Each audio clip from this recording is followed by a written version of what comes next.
Lecture de la compilation post-mortem des écrits de Ellen G. White intitulée Tempérance. Chapitre 25. La conversion, le secret de la victoire. L'intempérance est un péché. Satisfaire des besoins contre nature en faisant usage de thé, de café, de tabac ou d'alcool est une preuve d'intempérance et va à l'encontre des lois de la vie et de la santé. Ces produits interdits à l'homme ont sur l'organisme des effets que Dieu n'a jamais désirés. Pour n'importe quel membre de la famille humaine, l'intempérance est un péché. La souffrance, la maladie et la mort en sont les conséquences inévitables. Évangélisme 266. Quand le Saint-Esprit travaille parmi nous, la première chose à faire et la plus importante est de toucher et convaincre les âmes en leur faisant comprendre que notre Seigneur Jésus-Christ a pris sur lui le poids de nos fautes, qu'il désire pardonner nos péchés et nous sauver. Notre devoir est de leur présenter l'Évangile d'une manière aussi claire que possible. Lorsque le Saint-Esprit travaille parmi nous, des âmes qui ne sont pas prêtes pour le retour du Christ sont convaincues. Le fumeur fait le sacrifice de son tabac, le buveur de son alcool. Il n'aurait pas pu prendre une telle décision s'il ne s'était pas emparé par la foi des promesses de Dieu concernant le pardon des péchés. Évangélisme 264. Le plus grand besoin de l'homme. Le Christ a donné sa vie pour racheter le pécheur. Le Rédempteur savait que l'intempérance entraînait une grande faiblesse physique et intellectuelle, et qu'elle empêchait de distinguer les choses sacrées et éternelles. Il savait que la complaisance envers soi-même corrompait les facultés morales, que l'homme avait besoin avant tout de passer par une conversion de tout son être, cœur, esprit et âme, et de passer de cette vie de complaisance envers soi-même à une vie de renoncement et de sacrifice. Medical Ministry 264. L'homme seul n'y parviendra pas. L'usage du tabac obscurcit de nombreux esprits. Pourquoi ne pas abandonner cette habitude? Pourquoi ne pas se lever et dire « Je ne servirai pas plus longtemps le péché et Satan » ? Pourquoi ne pas déclarer « Je vais laisser de côté ce narcotique empoisonné » ? Mais l'homme seul n'y parviendra pas. Le Christ lui dit « Je suis à ta droite pour t'aider ». Manuscrit 9, 1893. Cause des nombreux échecs. Les tentations qui concernent l'appétit possèdent un pouvoir que seul peut vaincre celui qui se repose sur l'aide divine. Mais Dieu nous a promis qu'avec chaque tentation se présenterait aussi le moyen d'en sortir. Pourquoi, alors, tant de personnes échouent-elles? Parce qu'elles ne mettent pas leur confiance en Dieu. Elles ne profitent pas des moyens mis à leur disposition pour leur salut. Aussi les arguments donnés pour excuser la satisfaction d'un appétit perverti ne sont-ils d'aucun poids aux yeux de Dieu. Christian Temperance and Bible Hygiene 22. Le seul remède pour quiconque s'efforce de passer d'une vie de péché à une vie pure, la puissance transformatrice se trouve en Jésus-Christ, le seul nom qui ait été donné parmi les hommes par lequel nous devions être sauvés.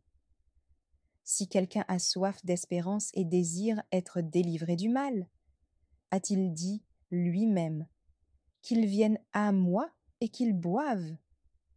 Sa grâce et sa puissance sont les seuls remèdes contre le vice.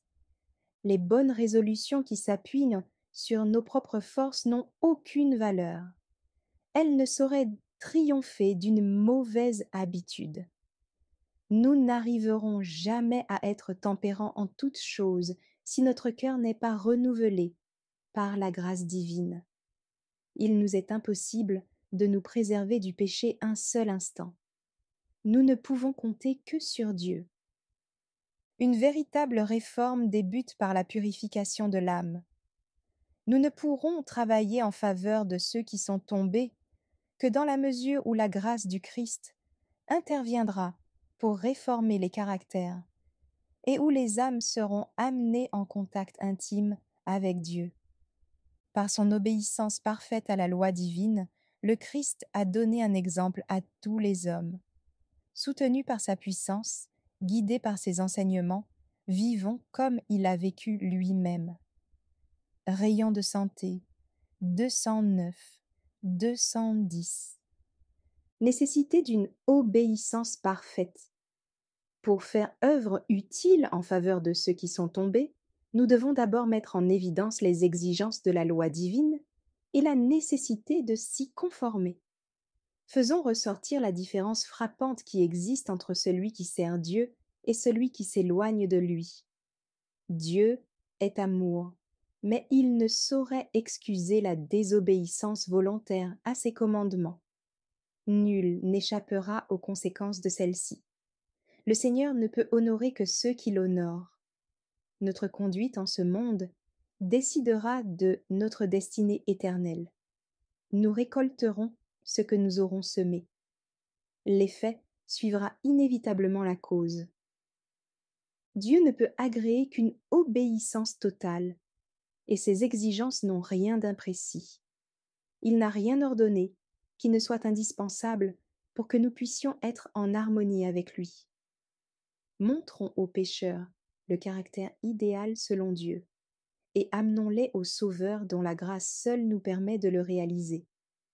Rayon de santé, 210. La perfection du Christ nous assure la victoire. Jésus s'est chargé de nos infirmités, et il a vécu sans péché, afin de donner à l'homme, malgré sa faiblesse, la certitude de la victoire. Il est venu ici-bas pour nous rendre participants de la nature divine, et sa vie est la preuve que l'humanité unie à la divinité ne pêche plus. Le Christ a vaincu pour montrer à l'homme comment il peut vaincre.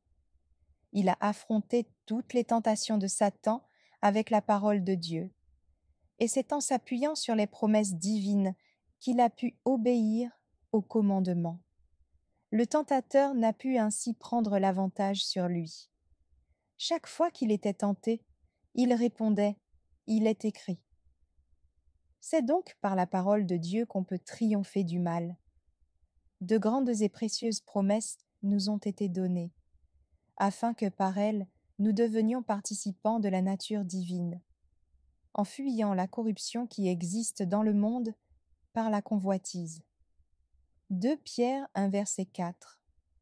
Que celui qui est tenté ne s'arrête donc pas aux circonstances, à ses faiblesses ou à la puissance de la tentation, mais à celle de la parole de Dieu.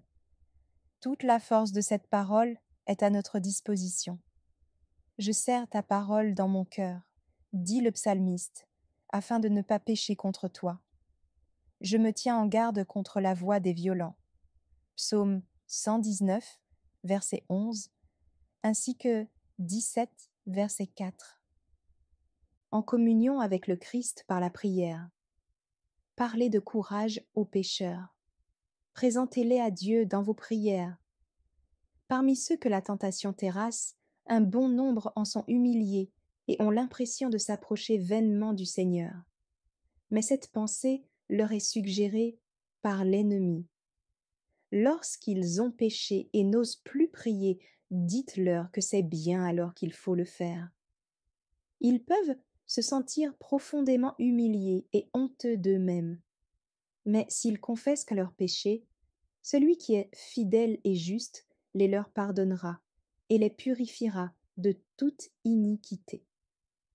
Rien n'est apparemment plus faible et cependant plus invincible que l'âme qui comprend son néant et se repose entièrement sur les mérites du Christ.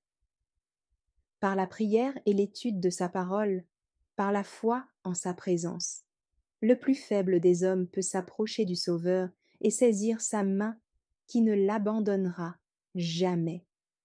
Rayon de santé, 210, 211. Santé et force pour celui qui y remporte la victoire.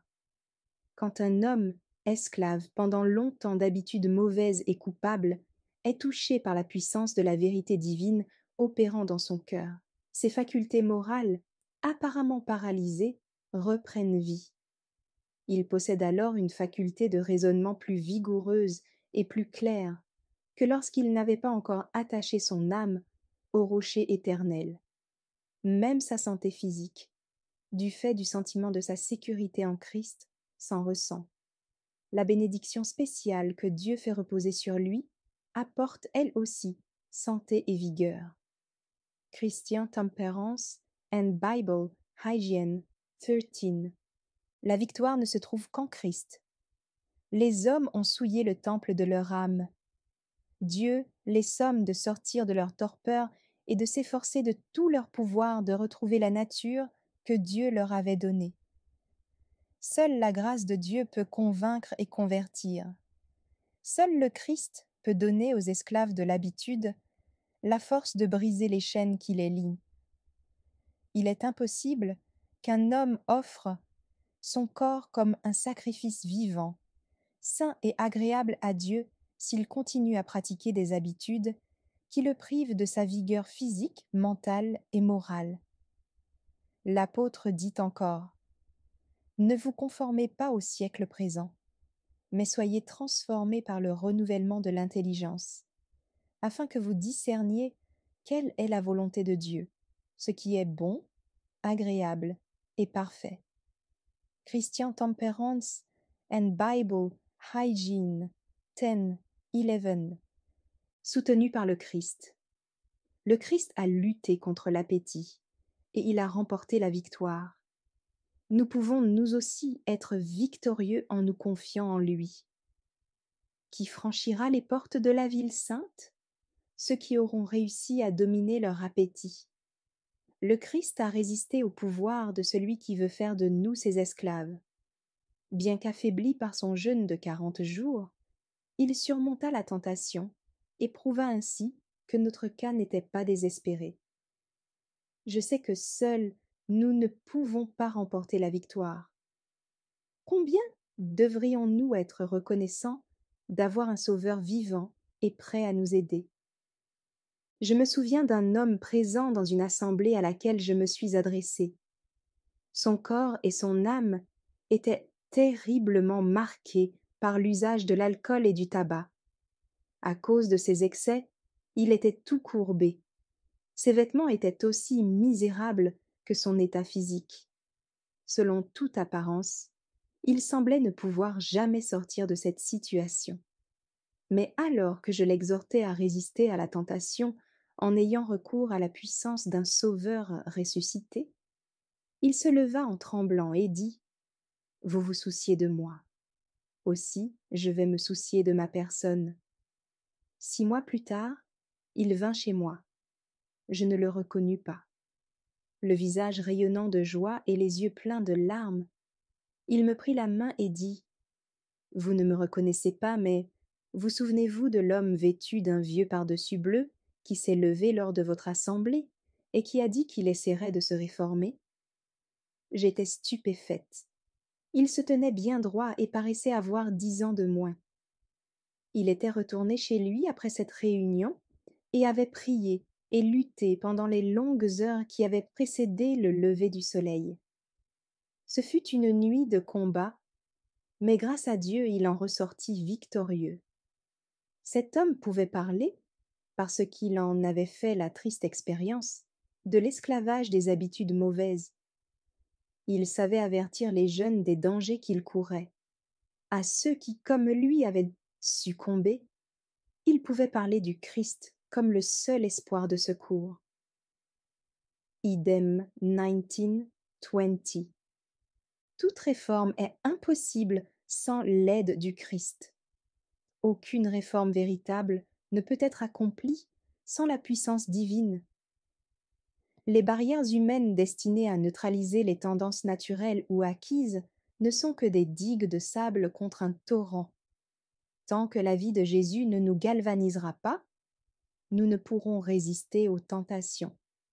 qu'elles viennent de l'intérieur ou de l'extérieur. Le Christ est venu ici-bas et a vécu selon la loi divine pour que l'homme puisse acquérir une maîtrise parfaite sur ses inclinations naturelles. Médecin de l'âme et du corps, il donne la victoire sur la concupiscence. Par lui, nous pouvons former un caractère parfait. Soumis à Dieu, notre esprit est contrôlé par la loi royale qui libère tous les captifs. En nous unissant au Christ, nous devenons libres. Faire sa volonté, c'est travailler au bien de l'humanité. Lorsque nous obéissons à la loi divine, nous sommes affranchis de l'esclavage du péché et délivrés des passions mauvaises. Nous pouvons arriver à nous dominer, à dompter nos inclinations et à vaincre les princes de ce monde de ténèbres et les esprits méchants dans les lieux célestes. Éphésiens 6, verset 12. Rayon de santé 281. Merci d'avoir écouté cette lecture.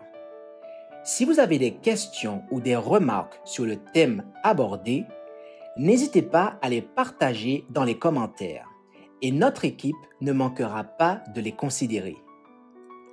À bientôt sur lereste.org.